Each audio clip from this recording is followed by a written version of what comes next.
Good evening. I'll call to order the Board of Education meeting for Monday, August 24th. Kristen, would you provide a roll call, please? Tisha? Here. Bridget? Here. Tracy? Here. Mark? Here. Ryan? Here. Ann? Here. And Aaron. And I am here. I'll verify that we have a quorum present. Please rise for the pledge. Pledge allegiance to the flag of the United States of America and to the republic for which it stands, one nation, under God, indivisible, with liberty and justice for all. Brian, would you please read the school board mission statement? Certainly. Working together to ensure high levels of learning for all. Thank you. Kristen, was public notice given? Public notice was given to the requesting news media. The agenda was posted at the district office and on the district website. Are there any revisions to tonight's agenda? Mr. President, we request to move items 14, 15, and 16 to after item number 9. I would make a motion to revise the current agenda by moving items 14, 15, and 16 to after agenda item 9. Second. Motion by Ann, seconded by, tie goes to Brian in this one, to amend the agenda this evening to have items number 14, 15, and 16 to follow item 9. Are there any questions? All those in favor? Aye. Opposed? The agenda revisions are approved. We do not have any requests for public input on tonight's published agenda, and we'll move directly into donations. Ben. We would like to share our gratitude for school supplies from Dahl Automotive. With much appreciation. Thank you, Ben. And that brings us to item number 14, where we'll start with the Onalaska Hilltopper Athletic Booster Club. And I think we will welcome Liz. Hi, thank you. Thanks for the floor. My name is Liz Ramsey. I'm the president right now of Onalaska Athletic Booster. I would like to first extend a thank you to all of you, the school board, for the continuous support you show to the Onalaska High School students. The Athletic Booster Club is pledging nearly $150,000 for the new school year, and we're happy to be able to use our sole mission as a fundraising organization to provide such a substantial amount to afford team budgets with wish lists, travel expenses to state qualifying tournaments, hire a strength and conditioning coach, and recognize athletes as academic scholars with the purchase of more than an athlete's shirts. Certainly, I want to give credit to the dedicated parents and members at large who serve on our board and volunteer their time wholeheartedly.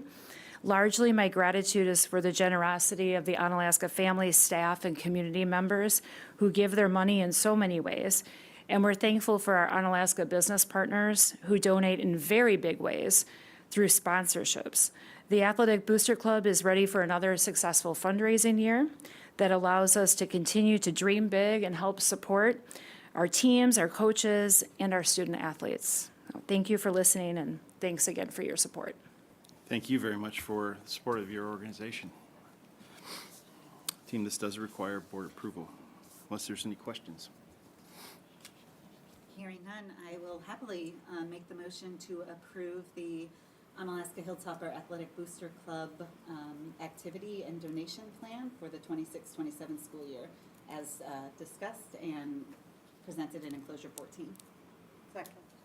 Motion by Tisha, seconded by Ann to approve the 26-27 school year Onalaska Hilltopper Athletic Booster Club proposal as detailed in enclosure 14. Are there any questions? All those in favor? Aye. And that carries. Thank you very much, Liz. Thank you. Next, we welcome Jenny Jackson from the Onalaska Band Booster Club. Good evening. All right, good evening, everyone. Thank you for having me. My name is Jenny Jackson. I am the Band Booster president for this year. The Band Booster is a group of parents of band students in Onalaska School that work to fundraise to support our band program. The Band Booster has donated around $77,500 this last year. Approximately $22,000 of that amount came from the capital campaign, which was completed and was used to purchase a new trailer, drumline equipment. $55,000 was also put towards band fees, Directors Fund, leadership training, scholarships, props, winter guard, and drumline programs, and more. The Band Booster anticipates donating around $50,000 for this upcoming school year. This amount again will be used to keep band fees low, directors' funds, leadership training, scholarships, field show props, the winter marching arts programs, and more. We also anticipate donating an additional $13,000 from the capital campaign to purchase additional items for the 27-28 marching season. Thanks, Jenny. Team, any questions for Jenny? Seeing none, I would make a motion that we approve the 25-26 activity and donation plan, as well as the 26-27 plan donation from the Booster Club, with much appreciation for all the hard work. Second. Motion by Ann, second by Brian, to approve the 2026-27 donation plan from the Onalaska Band Booster Club. Team, any questions? All those in favor? Aye. And that is also approved. Jenny, thank you so much.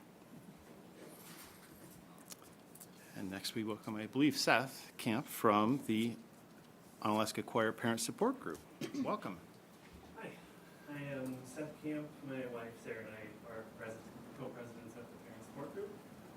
The Onalaska Choir Parent Support Group, PSG, is a dedicated team of parents, guardians, and volunteers working behind the scenes to support the students, directors, and programs of Onalaska choirs. Our primary mission is to ensure every choir student has extraordinary experience while keeping individual student participation fees as low as possible. We continue to succeed at being the only show choir in the region with the lowest participation fee. Thanks to our incredible community, our fundraising initiatives generated over $67,000 this past year to fund our choir operations, equipment, and student opportunities. And our key fundraising efforts included the Onalaska Show Choir Classic, which raised over $36,000 in concession sponsorship and event support. Our signature raffles and events, community favorites like our calendar raffle, fall festival, and sleigh ride combined raised over $10,000. And community event partnerships, volunteer grants, and partner initiatives with regional events like Country Boom and Oktoberfest bringing in over $4,000.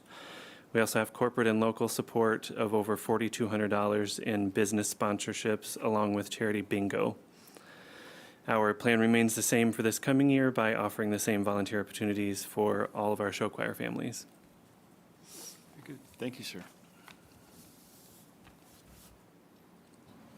If there are no questions, I would make a motion to approve the donation plan for the 26-27 school year from the Onalaska Choir Parent Support Group. Second. Was that Bridget? Motion by Ann, seconded by Bridget to approve the donation plan from the Onalaska Choir Parent Support Group for the 2026-27 school year, as detailed in enclosure 16. Team, are there any questions? All those in favor? Aye. And that is also approved. All right, Seth, thank you guys so much for your support. Okay, we'll welcome back now to informational and discussion items, and welcome back administrator reports. Jared. I just want to share how awesome it was that the teachers were all able to be in their classrooms with this last phase of the construction project. The difference it made on Monday was absolutely outstanding. The last night for the open house, how clean everything was, it was truly a tribute to the last phase of the project, our custodial crew, Dan Dahlquist for managing it all. It really helps set the tone for people being the normal stress on the first day of school instead of other stress. So kudos to all of those groups. Great. Thank you. Yeah, we've had some great things going on this last month. We've had community nights, marching band community nights, sports community nights. We've had alumni events. I haven't heard of any injuries yet from the old folks that came back, but, just tons. I think the other night there was 36 boys soccer players that came back for the alumni game on Saturday night, and I know cross country had their race and whatnot. So just a lot of cool things going on. Our fall sports are all going. Very large number of athletes competing this year, and just unbelievable support from our community at the football game the other night. There's just so many people that give their time up, and as you heard from the three folks that were here tonight, it's just a great thing that we have going, and very appreciative of all the things that they do. Thanks, Jason. Ben, middle school. Yeah, we had a great first day at Onalaska Middle School. You can always easily tell who had a growth spurt over the summer and who didn't, because they come back, and now I'm looking up at them. So that's always fun, but it's just great to see the kids, a lot of energy. Our enrollment is up from last year quite a bit, and just a lot of good energy. We did something different this year. We ended with an assembly on the first day of school, which we weren't sure how that was going to go, but the emphasis was on fun. And so just like how we ended last year with a fun assembly, we started this year and had some great games, paper airplane toss. A couple kids from each grade came down, and we had a very intense rock, paper, scissors hula hoop battle between 7th and 8th grade for the championship after they had respectively beat 6th grade and the staff team. So it was just a lot of fun and great to see kids back, and we had a great day. Very good. So looking forward to a great year. Yeah, thank you. Janet for elementary. We wanted to give a huge thank you to the custodians and facilities team for getting our schools ready for the year. Much like what Jared had said, the schools looked great. The interior of the schools were clean. There was no scuffs on the floor yet, and it looked beautiful. We welcomed new and returning staff this past week. We had new family orientations and open houses between last week and the week before that. So far, we had a great first day of school, all hands on deck for our kindergarten jumpstart and 4K orientation. We had district office staff over helping, and we had all of our paraprofessionals and any custodians, anybody that was available to help. We had helping out in the this morning. And then we're looking forward to 4K preschool starting tomorrow. Today they had their teacher orientations, and tomorrow they start in their classrooms. Unique to Eagle Bluff, I don't know if many of you have been back there. I'm sure a lot of you have, but there's one way in and one way out, and it's a unique transportation experience. And we wanted to extend our appreciation for the collaboration with some of our district office staff to help holding parents on the parking lot side to make sure that we're able to cross the students safely and not in front of buses. We appreciated just the moving of cars through our pickup and drop off line. It gets pretty long coming up the hill there, but we just really appreciated everybody getting in the morning, helping get the students to their morning locations, and then after school, getting onto their transportation and home. We didn't have anybody left. So thank you. Abby or Kelly? Sure. So Irving purchased something specific this year that's new to us, is we have some new playground equipment. We had some that needed to be replaced, so we were able to do that. And then we also replaced swing sets, which is exciting for kids, and also an opportunity to learn new expected behaviors around our double swing set that we have now. So a lot of fun there, and also just excitement around our new equipment. Nice. I just want to celebrate our increase in 4K numbers. We've had a drastic increase, as you will be seeing on the personnel report over the last couple weeks, which is exciting. And also just wanted to celebrate my 4K team and their positive mindset around holding some 26, 27 students in their class up until we can get that third teacher hired. So just a really positive environment there, and people are like, yeah, how can we help and make this work until we're all ready to go. So it's been really good and very exciting for us as a district to see that enrollment increase. It's always an exciting time of year. You feel the energy start to build up as you get into August, and now it's at a fever pitch, right? I'm sure. So, thank you, everyone. We'll turn now for a board report on the recent Public Engagement Committee.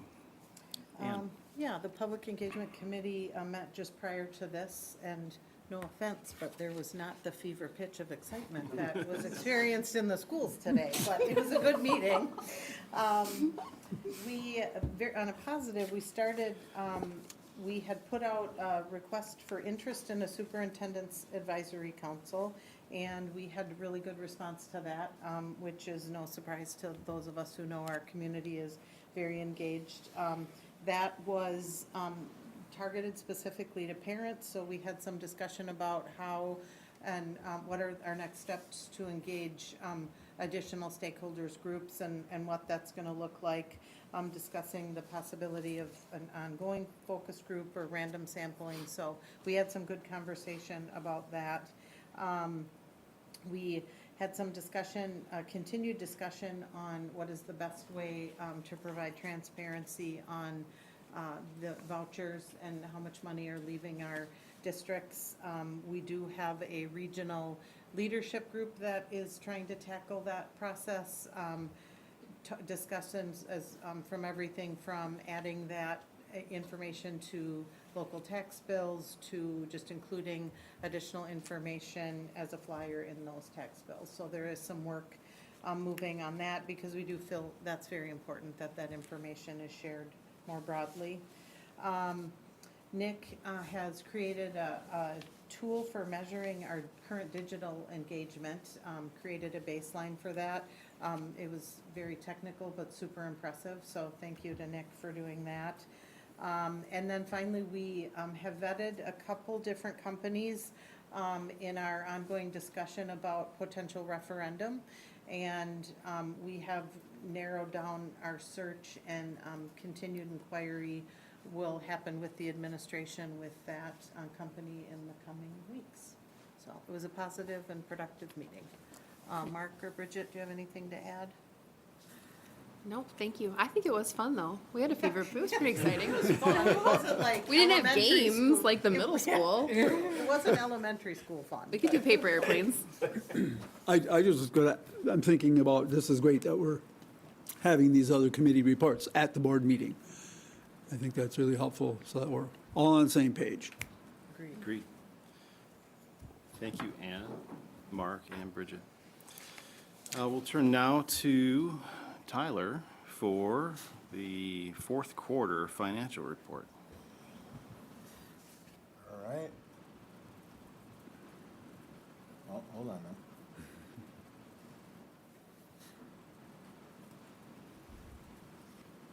There you go. And you're looking for some excitement, so what better way than get into some financials, huh? All right, so we're gonna look at 25-26, quarter four, financial report. That's a little misleading. It's not just quarter four, it's year-to-date, our year-to-date outlook of all of 25-26. So just so we're talking the same numbers. This is just a quick little snippet of the high-level things that we'll talk about and I'll get into, but let's just get right into it. So looking at this dashboard, some of these numbers that are popping out, those are the ones that I really want you to focus on. So our operating revenue this year was $54.4 million. That was about 100%, 100.1% of our budget. So we got a little more revenue than what we budgeted for and what we were expecting. With that, we also had a little more expense than what we were expecting, a little over budget of 100.1%, but again, covered by our operating revenue. That little red box is showing you how even and how balanced budget we were, with a plus of $518, so that we used every single dollar that we could to go towards the student experience. We've talked about it before in our preliminary budgets, but again, just calling it out as we continue to invest in our teachers, that goes right to our students. 36.4 million of our dollars went to salaries and benefits. That's a 72.6% share. 27.3 of that going towards instruction. And then that other box is just showing how our expenses just went over our budget, but again, was cleared by having a little extra income. And then this table that I'm showing here, just going through some of those numbers, showing a little more detail.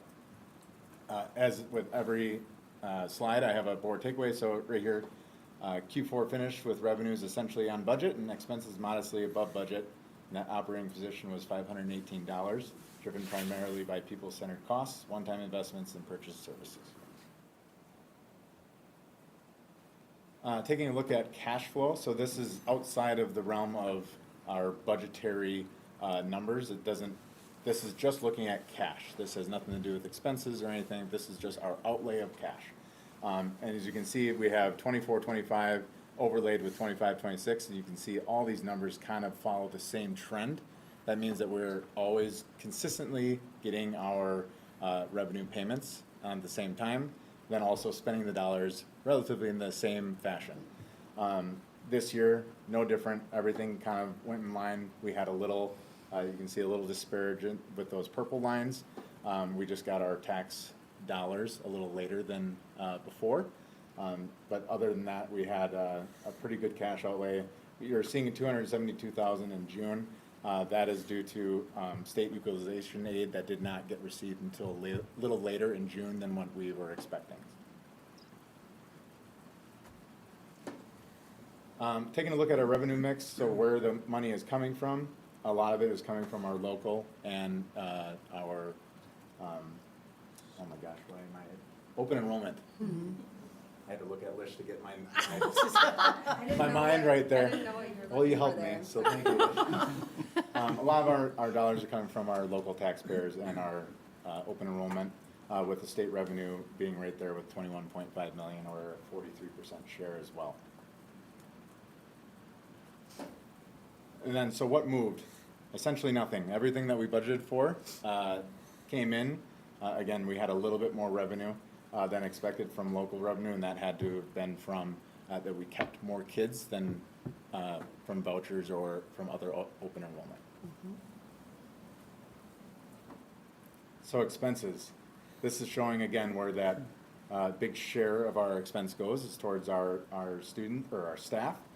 With salaries and wages at 27.1 million, or a 54.1% share, and benefits at 9.3 million.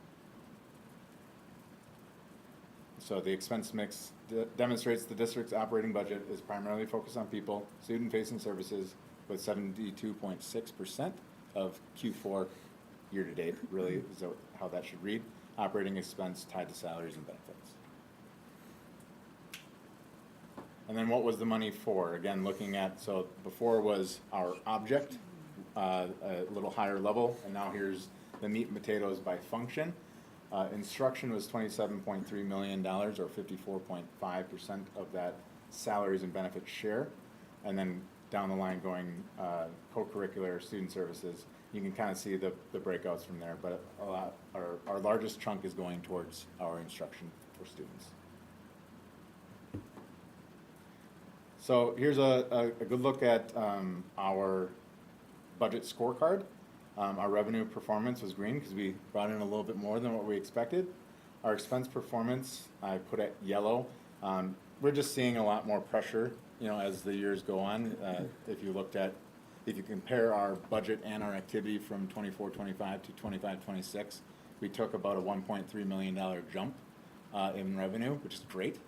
But we also took an expense jump as well. So that just continues the pressure on how we spend our dollars and how well we utilize those dollars. So that's why that's yellow, but we're doing a great job of monitoring that.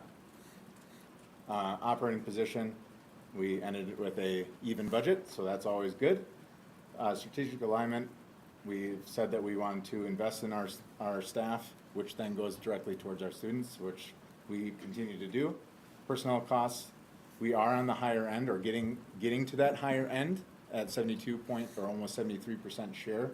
However, that's pretty typical for school districts, especially in our area, so we're still okay. It's just something to note. And then long-term sustainability, we talked about the referendum. Obviously, those dollars are gonna be very key for us to continue what we do today. So that's why that's yellow-red. Obviously, we have some work to do. We have a great community, and we just need to obviously go out and tell them the great story that we have.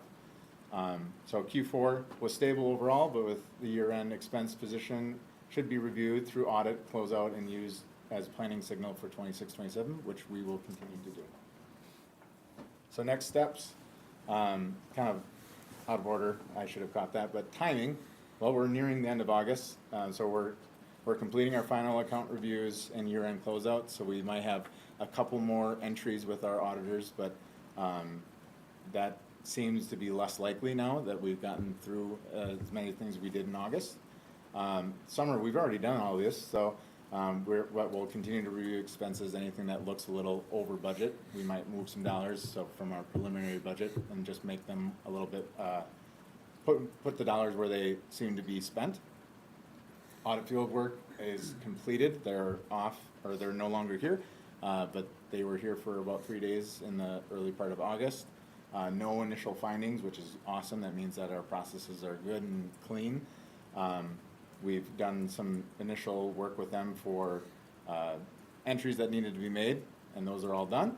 So again, these are all unaudited numbers, but I don't foresee anything changing dramatically. And then September, we're getting very close.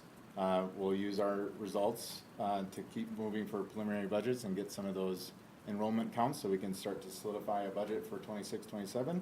And then obviously in October, we'll come to you guys with a budget adoption for 26, 27. That's all I have. Nice report, Tyler. Thank you.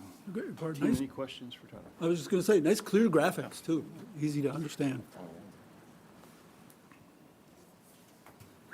Team, any? Okay, we will then turn to item number 13, which is the annual district goals, and we'll start with Lish. Sorry for the delay. I'm trying to get our ClickShare pulled up here. But I'll start with just saying, again, as we share these strategic plan annual goals with you, just want to say a big thank you to everyone around this table and everyone in the community who helped us to redevelop and redesign this strategic plan. So we're excited to share with you the district level goals that we have. And then I believe the next meeting will be sharing the building level goals with you as well. And I will share, I know you asked last time a little bit about the report cards and forward scores, and I shared we can share some forward scores with you, so some are in these goals, you may have noticed. But a little caveat that some of those may change just a little bit as they continue to finalize. The state has still embargoed the state scores. So there are some places, like with the ACT test scores, that typically I will give you the state to compare to. I cannot give that to you right now because the state has the state scores embargoed. So just a little for you to know where we're at on the timeline of that in October we should be able to share all of that with you, and then November report cards. So what we're looking at for Pillar 1, Student Growth and Achievement, 2 big objectives this round of our strategic plan. The first one being developing aligned PK-12 curriculum and expanding the use of best instructional practices to impact student growth and achievement. And what we are looking at for the annual goals there, this is kind of our biggest, meatiest one. First, looking at reading achievement, and this is going to look very similar to what you have seen from us in the past, just adjusting the percentages based on where we ended last year and where we're hoping to go. So we're looking at, for our kindergarten through 3rd graders, having 17% or fewer of them needing that personal reading plan. We've seen a lot of really nice growth on that over the past couple of years. We were at 20% of our students needing that personal reading plan last year, so looking to continue to decrease that number. For our 3rd through 8th graders, looking at least 68% of our kids being proficient on the forward ELA. And for our juniors, looking at least 57% of our juniors being proficient on that ACT ELA test.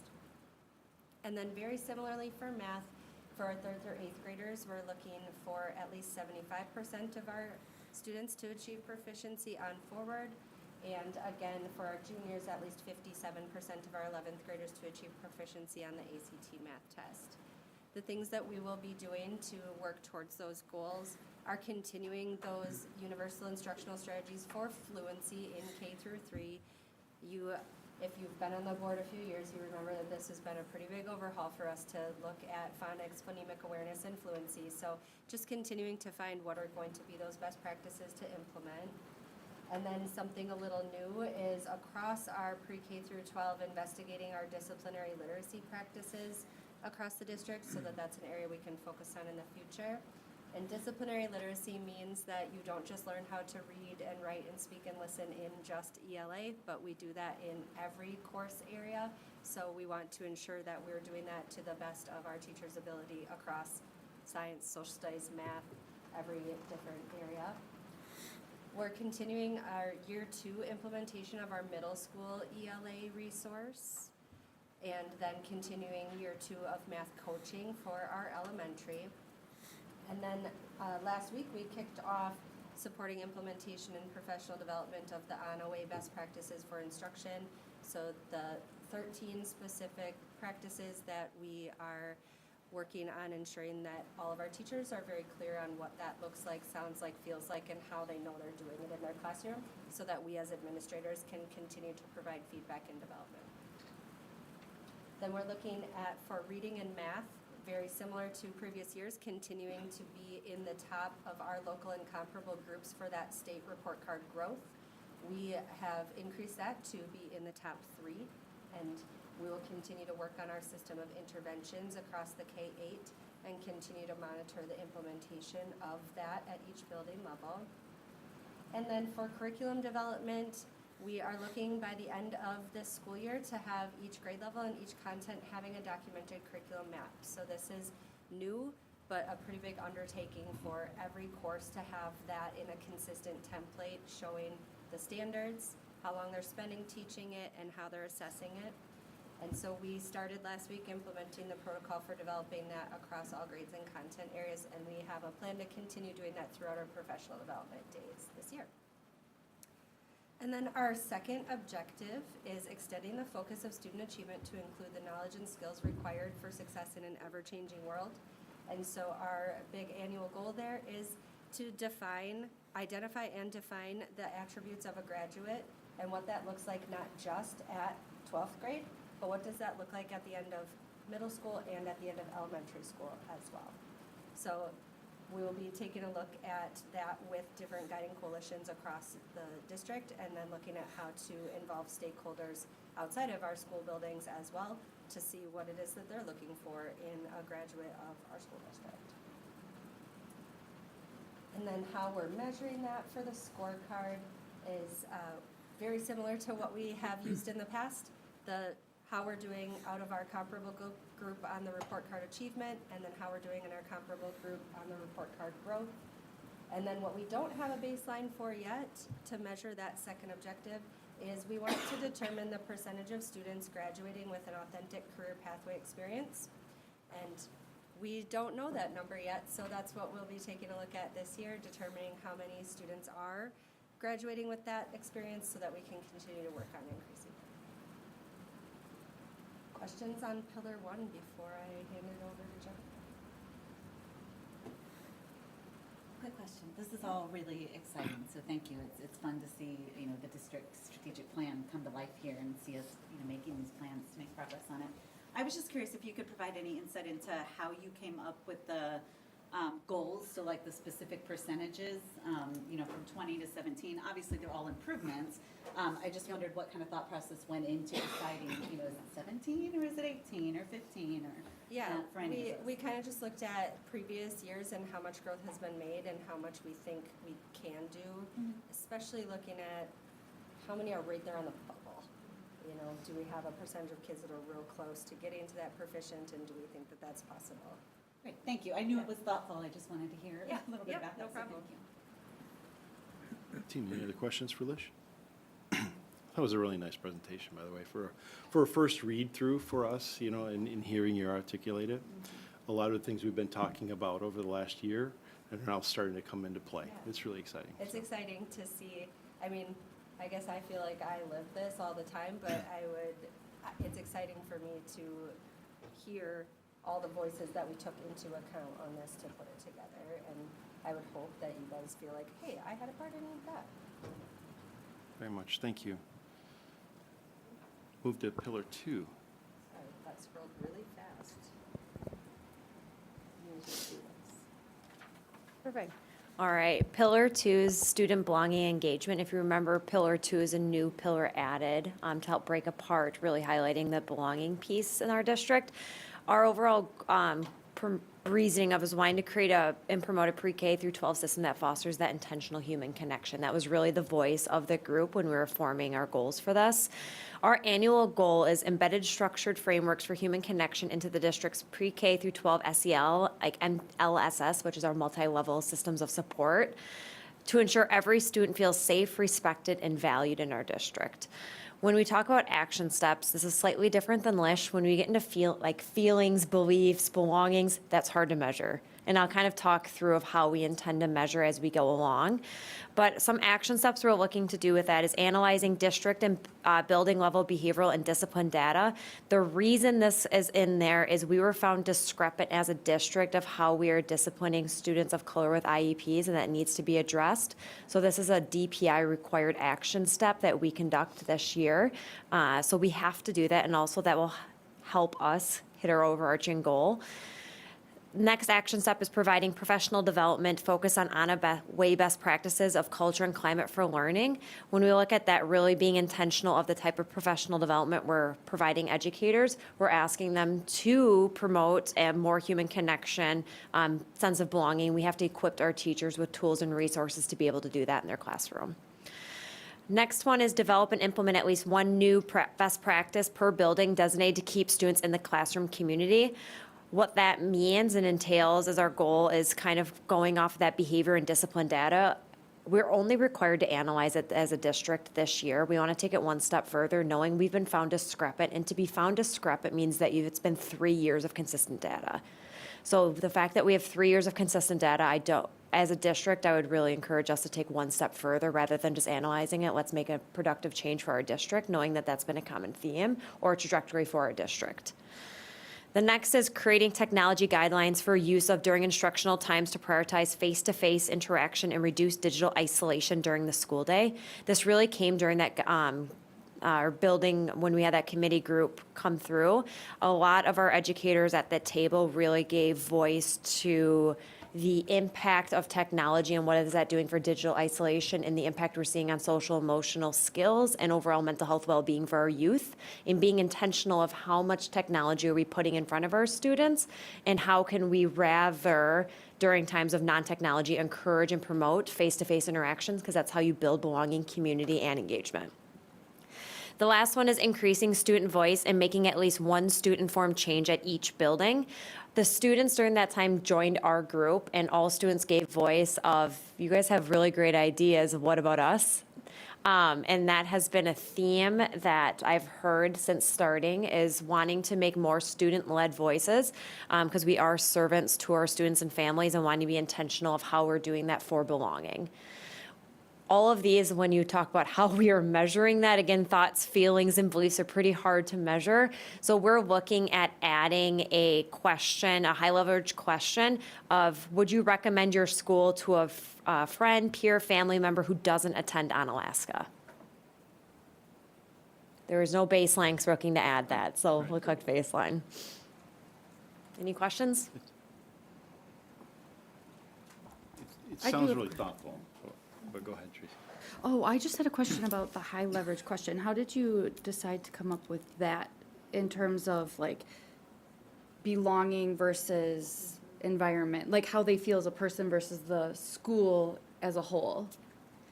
That came from conversation of our other high leverage question of, I would recommend our school district to our family who doesn't already attend here for our family and community engagement, wanting to keep those two questions very similar. But I would agree, we went back and forth for a very long time on how to measure this, because thoughts, feelings, and beliefs are extremely difficult to measure. So we wanted to keep it similar with how we're measuring our family engagement, similar to our student engagement. That would be the reason why. And just, let me add one piece to that is, we will continue to do a survey with many questions of our, of our students. It's just, I guess we're determining what high leverage question do we put on our report card, but we will be getting, there'll be dozens of questions that our students will be able to answer, and then we do focus groups with our students, and then afterwards, and then we get clarifying information around those questions. So we will dig deeper. This is only related to the report card question.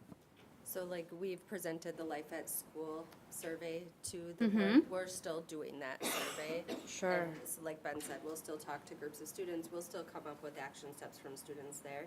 But what was a little tricky about putting that on the scorecard to measure is it's a different group of students every year. And so if we're able to do this in a greater, like asking this question of more students every year, that will hopefully get us a little bit more of a breadth of how our students are doing rather than just one group of students. Does that make sense? Sure, thanks. Team, any other questions? Thank you, Jennifer. We'll go to pillar 3 then. It starts with Ben and then Nick. I think Nick's going to take gonna this. drive it. Yep. Hello, everybody. My name is Nick. I'm the Director of Communications. This is my first time on the board live stream. So, hi, live stream universe. So the third pillar is a continuation of our second pillar from our previous strategic plan.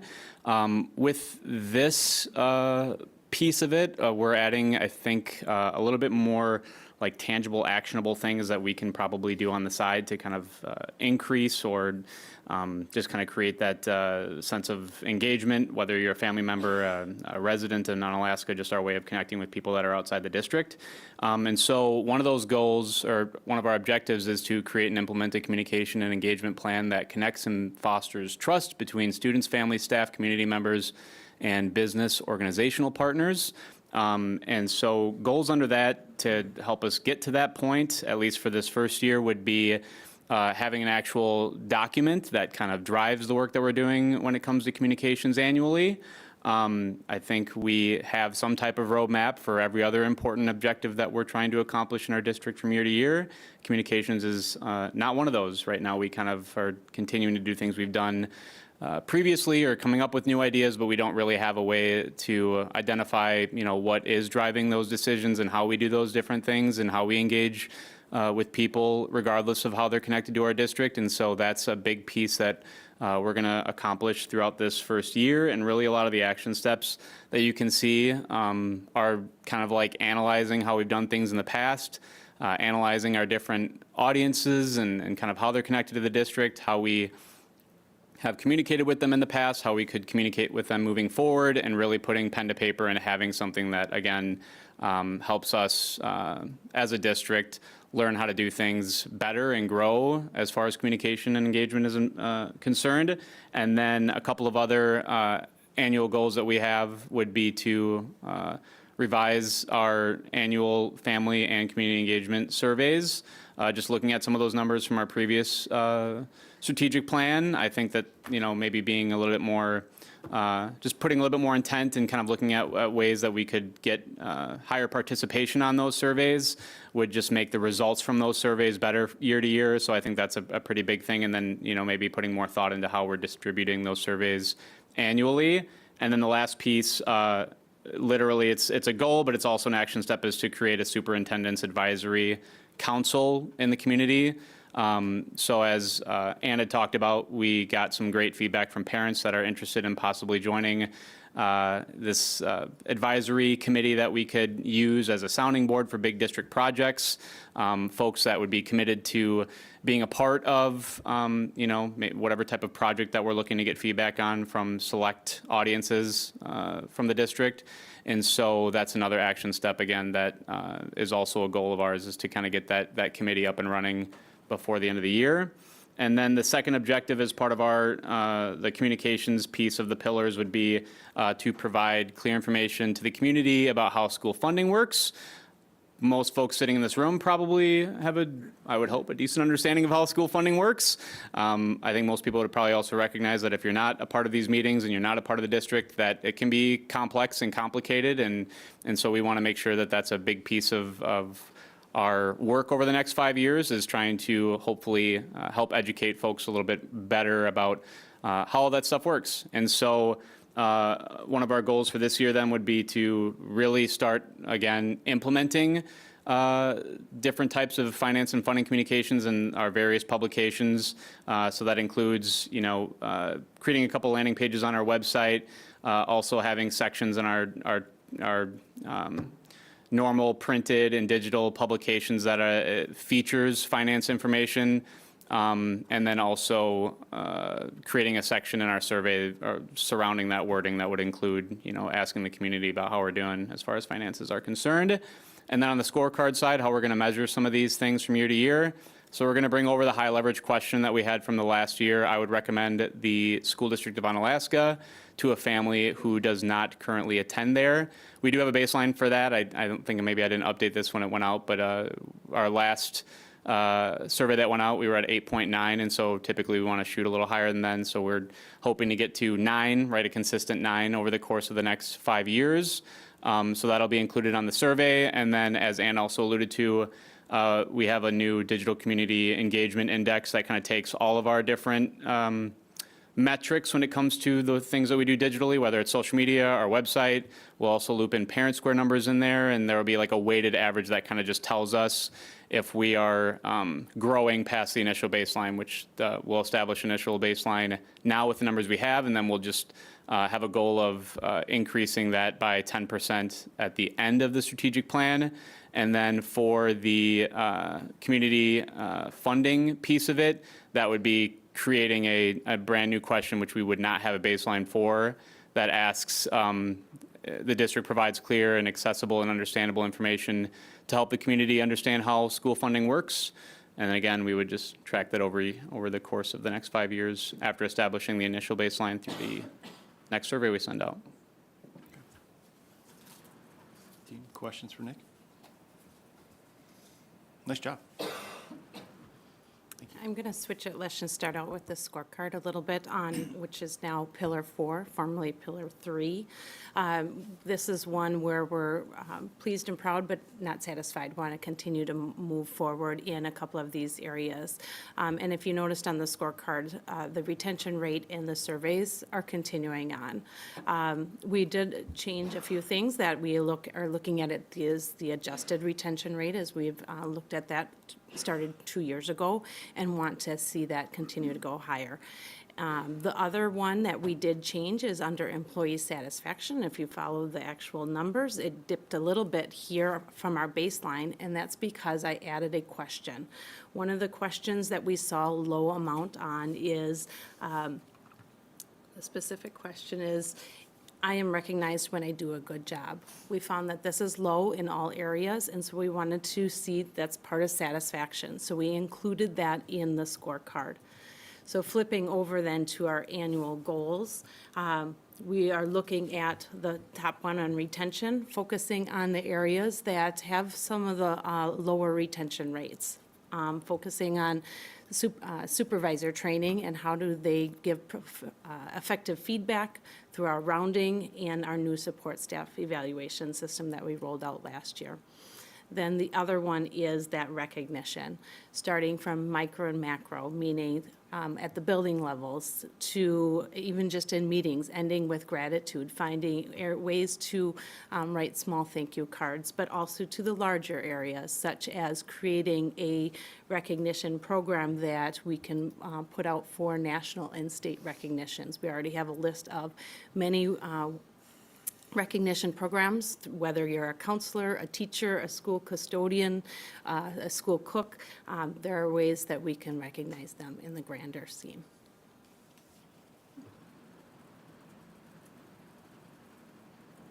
Nice.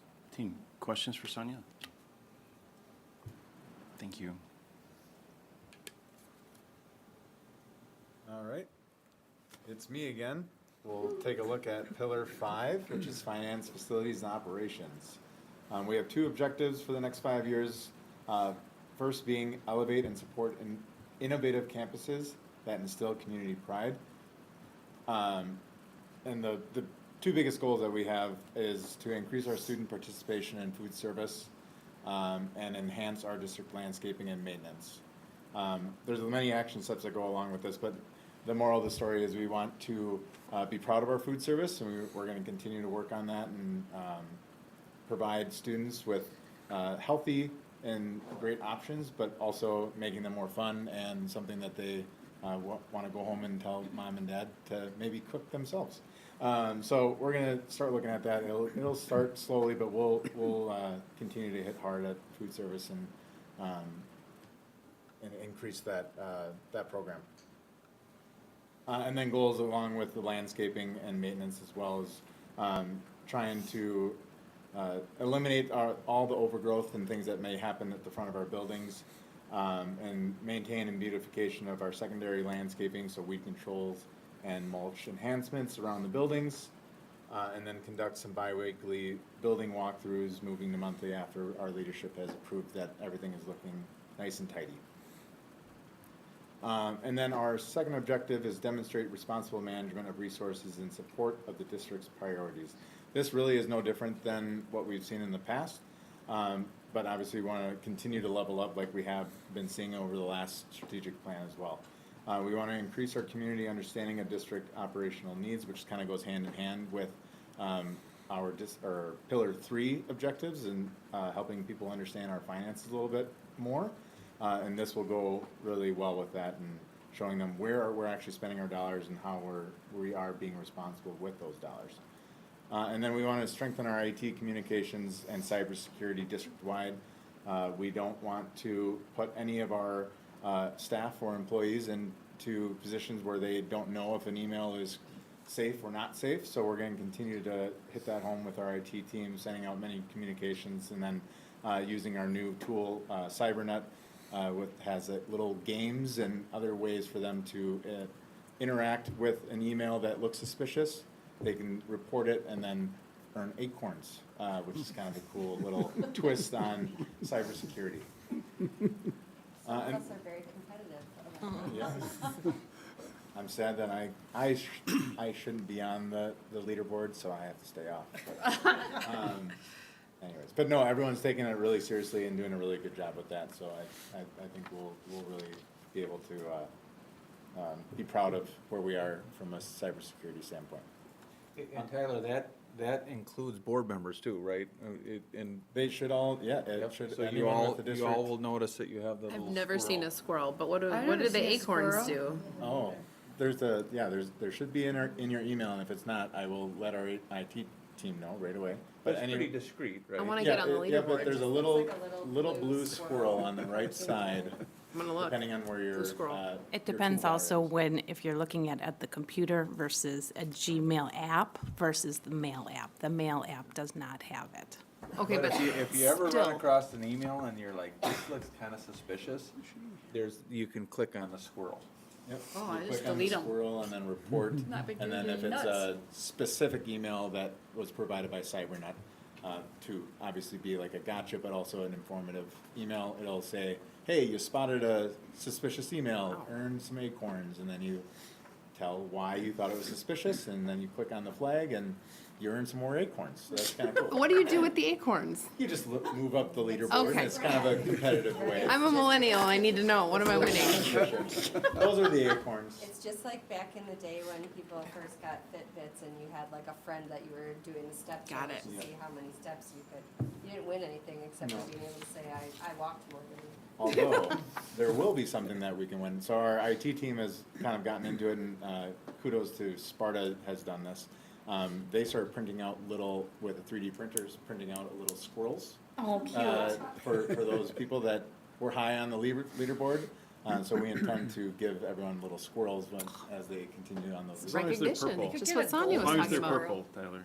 Purple. Well, right now they're blue, so we might have to work on Paint the purple. But it's Chip the Cybernet, so it's kind of I cool. do have an actual question outside of the acorn discussion, but the comparable districts that are, we're listing, those are different, right? We've had some changes to those. I don't know who wants to touch on how that Yeah, was I can. selected. So when we originally did the comparable group, we had a pretty large number of districts. I think we had 20, Sonia, is that right?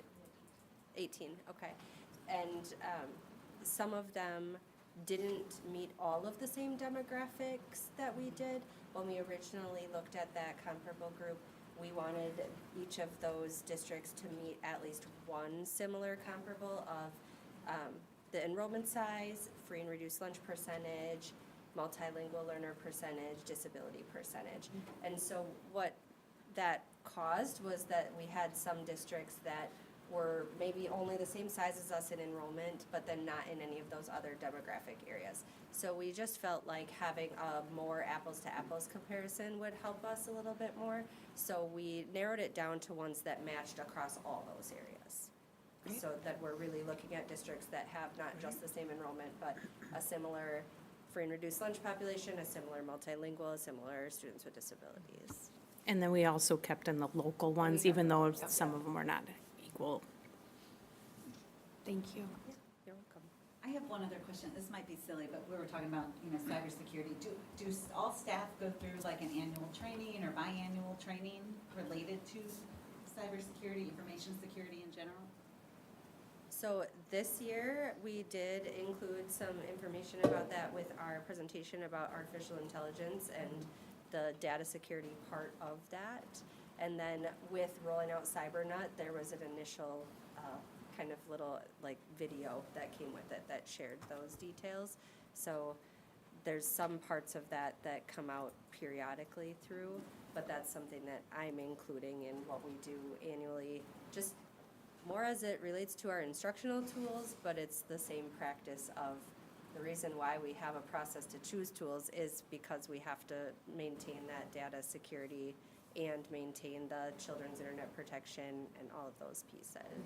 I asked, I mean, I know we do lots of trainings, and I'm not necessarily saying, yeah, let's add some more, but I know just as a UWL professor, one of the most useful things was actually having practice. Like, oh, look at the email and notice that this one letter has been subbed out for a number or something like that.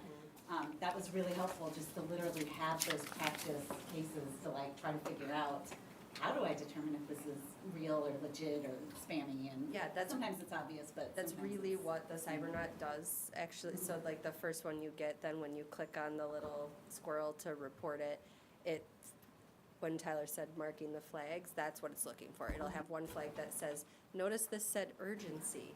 Yeah. They won't really shut off your account in 24 hours if you don't do this. Or notice this was swapped for not a real email account or something like that. And then if you were to actually click on one of those CyberNut ones and not click the squirrel, but click to enter your information, it stops you and then it has retraining that comes with it. So there's another video that comes afterwards if you didn't earn your acorns. I have a question about the comparables. So, as you had mentioned, there's different schools on there to get a bigger picture. And because we're providing more information and transparency, could you just very high level explain like the cost per member? Like, what does that mean? Is that like what we're reimbursed? Is that how much it costs us to educate students? Could you just kind of high level explain that? Yep, it just looks at your overall dollars spent towards things that go into the classroom. So instruction, your purchase services, anything curriculum-based, those are the cost per number. So you take those dollars, so there's, within Wisconsin Woofer codes or the accounting codes, there's certain functions that mean instruction or for students. And then we take those, divide it by our number of enrollment, that is our cost per member. Perfect, thank you. I just wanted to clarify, because if somebody's looking at this or following along, they'll see right above us is 11,000 or, 16,000 or whatever, but it's more than that. So, perfect, thank you. It's a good recap. Excited to see all that work that's gone into formalizing the strategic plan. It's really solid work, guys. We'll turn now to item 17 in our agenda, which is the handbook for Onalaska Online. Yep, and Chris isn't present, but we are asking the board to approve the second reading. Chris was here last meeting, presented the handbook, and he took some questions. We had not received any questions in the last 2 weeks, so we're hopeful you support this handbook. I will make the motion to approve the 2026-27 Onalaska Online Academy Handbook as outlined in enclosure 17. Second. Motion by Bridget, second by Tracy to approve the 26-27 Onalaska Online Handbook as detailed in enclosure 17.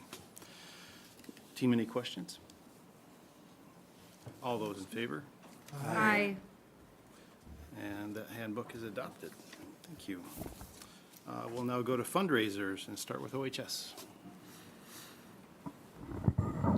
So the fundraisers that you see in the enclosure, a lot of them are from the three groups that were here, a very large majority of it. We also have some additional club fundraising that is done throughout our clubs, and then we always, with our trips, whether we're going to Spain or wherever we're going around the world, they like to fundraise as well. So really no surprises, nothing really new. other than status quo, but we're certainly thankful that folks want to get out there and do this. Thank you, Jason. Middle school. Also, no changes for us from last year. Our web program, as well as a couple of our clubs, Leadership Club, Drama Club, and then our music department have their normal, same things that they've been doing for the last several years in support of the programming that they have for students. Great. Thank you. And elementary. I'll start with Irving Perch, no major changes. We do have one that was folded in. We used to have a line for our spring celebration. We've just incorporated that into our family event through our PTO, and then also consistent to last year would be the Butter Braid sale, and then also coin drive with our student leadership. Great. Thanks, Abby. Eagle Bluff. We have the Walk and Roll fundraiser, our To Remember, dining out, the school dance, and leadership fundraisers. Great. Thank you. And how about Northern Hills? All of ours are also very consistent. We added the tattoo one in now ahead of time instead of later in the year, but otherwise all consistent ones that we did last year from our PTO, and then we added the student leadership fundraisers as well, so very similar. Very good. Team, any questions for the administrators? Hearing none, I'll make a motion to approve the 26-27 school year fundraisers as detailed by our admins and in enclosure 18. Second. Motion by Tisha, seconded by Brian, to approve the 2026-27 school year fundraisers as detailed in enclosure 18 fundraisers. Any further questions? All those in favor? Aye. And those fundraisers are approved. Great job, team. Okay, we'll now move into field trips, and we're going to start where we left off with elementary. Very good. And I'll share for all of elementary. So you'll see our field trips are consistent with what we have shared in the past with 2 curricular per grade level and then 1 lifetime. So just a couple of updates to highlight. We did add a curricular field trip to 5th grade because of the day trip for EBLC. So they also have 2 curricular field trips. Also to highlight a consistent change across our grade levels, we got a lot of feedback from our teachers around our new resource of CKLA and wanting to experience different trips related to the content there. So we did add that for each grade level that they could pick a CKLA-related unit to provide a field trip opportunity. And so an example of that might be Niagara Cave or the Nature Place, River Edge Community Days. We had some requests for Grow Lacrosse or Clearwater Farm, so just expanding opportunities there. And then also needed to eliminate some of those opportunities that are no longer available. So UWL Planetarium we removed, and also we removed the HCCA. Great. Thank you. And just related to the HCCA part, I think I shared with you guys last year, but if they can start to offer that trip again, we will absolutely go again. It's super valuable trip. We're just not in control of whether or not they put up that whole experience and allow visitors. So that if they contact us that they're able to put it on, then we will come to you for approval for that, because we will definitely want to go. But Can you share what HCCA stands for? Sure, it's the Hmong Cultural and Community Association, and Thank so you. they have put on in the past years for our 4th graders an experience of the essentially how the Hmong people came to have to escape from their homes and go through the jungle across the Mekong River to the camps and then eventually to the States. And that was super powerful for part of our Wisconsin history. And last year they weren't able to put that experience together, so we weren't able to go. And we haven't found anywhere else that puts on something similar either. We do still do the instructional part of it in the classrooms, but if they put that on, then we'll definitely bring that back to you to approve for us to go. Thank you. Yes, at this point, no planned changes from last year. All of our grades are planning on going to the homecoming parade. Winter Wellness Day continues to be a student favorite. Of course, all of our co-curricular trips are part of that as well. Each grade has a field trip at the end of the school year or a district-sponsored trip at the end of the year, and then we have several curricular field trips in there. Eighth grade does a number of things related to both junior achievement and transition to the high school, and then sixth and seventh also do some stuff. A particular highlight that we've been fortunate to continue to be a part of at seventh grade is the Viterbo Holocaust speaker. That's always something that teachers are always a little worried about taking seventh graders to, but every year they say the kids did great. They were really engaged and interested, and that aligns with the social studies curriculum in seventh grade. And so that's just a great thing to be able to continue to do every year at Viterbo, as long as they're putting it on and have space for us. So those are a few highlights. Thanks, Ben. High school. The high school majority of our trips, a lot of them, we're certainly thankful for the PE department, to get our students out and learning not just like today's skills, but lifetime skills that they can do. So thankful they get that together. Also, the staff that do plan our field trips for the high school to give those students those opportunities. And then, as always, we have quite a host of extracurricular field trips, and overnight events that, again, a lot of time and effort goes into those, and thankful for the staff that's willing to do that for our students. Thank you, Jason. Team, any questions for the administrators? Mr. President, just want to allude to the fact that there may be there are ongoing discussions about field trips that we weren't prepared to have you vote on tonight. We wanted you to vote on the ones that we are aware of, and we'll have ongoing discussions, and may potentially amend some of these in future meetings. Okay. Thank you. With that, I would make a motion to approve the requested field trips for the 26-27 school year as outlined in enclosure 19 and shared by administrative staff. Second. Motion by Ann, second by Brian, to approve the request for field trips for the 2026-27 school year as detailed in enclosure 19 trips presented by the administration. Any further questions? All those in favor? Aye. And those are approved. Thank you, team. And I'll turn to board policies. Yeah, just want to let the board know that we've had no questions after the first reading was presented, and we feel confident that these are ready to go, and we hope that you will approve the second reading so that we can move forward, as we need to be compliant with having these approved and on the books soon. Team, any questions for Ben?